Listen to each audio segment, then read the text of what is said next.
അസ്സലാമു അലൈക്കും സുഹൃത്തുക്കളെ, സുഖമല്ലേ? ഞാൻ ഉൾപ്പെടെ കുറേ ആൾക്കാർ ഇന്നും ബുദ്ധിമുട്ടുന്ന ഒരു കാര്യമാണ് കല്ലിച്ചത്ത്. അങ്ങനെ ഞാൻ ചെറുപ്പത്തിൽ കല്ലിച്ചത്തിലായിരുന്നു പണി. പെട്ടെന്ന് മെഷീൻ വന്നിട്ട് എടുത്തിലാക്കി. അപ്പോൾ ഇന്നെപ്പോലത്തെ കുറേ ആൾക്കാർ വേറെ പണിയൊന്നും പഠിച്ചില്ല.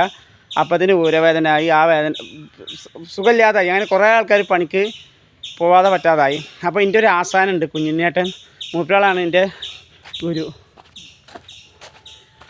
നമ്മളെ ആശാനാണ് നമുക്ക് കല്ലത്ത് പഠിപ്പിച്ചു തന്നത്. ഇത് മൂപ്പളും കല്ലത്തായിരുന്നു, ഇപ്പോൾ വയ്യാതായി. ഞാൻ വീഡിയോ ചെയ്യാണ്. അപ്പോൾ എല്ലാവർക്കും ഹായ് അടുക്കി. മൂപ്പ നല്ലൊരു കല്ലത്തുകാരനായിരുന്നു. ഞങ്ങളൊക്കെ ഒരു അവസ്ഥ കുറേ കഴിഞ്ഞാൽ പിന്നെ ഊരവേദനയായി, തണ്ടുവേദനയായി. എല്ലാവരെയും അവസ്ഥ അങ്ങനെ തന്നെയാണ്. അപ്പോൾ ഈ മെഷീൻ വന്ന കാരണം ഇന്നെ പോലത്തെ കുറേ ആൾക്കാർക്ക് കല്ലത്ത് ഇല്ലാതായി.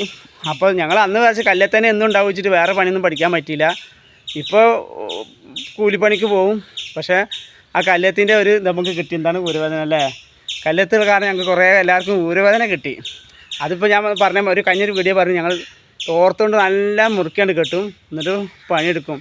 പണിയെടുത്താലേ ശരിയാവില്ല, നമ്മളെ കുടുംബം പറ്റണ്ടേ. അപ്പോൾ കുഞ്ഞിനായിട്ട് ഒരു ഹായ് പറഞ്ഞാൽ നമ്മളെ ഗുരുവാണ്. എല്ലാവർക്കും നല്ലത് മാത്രം വരട്ടെ.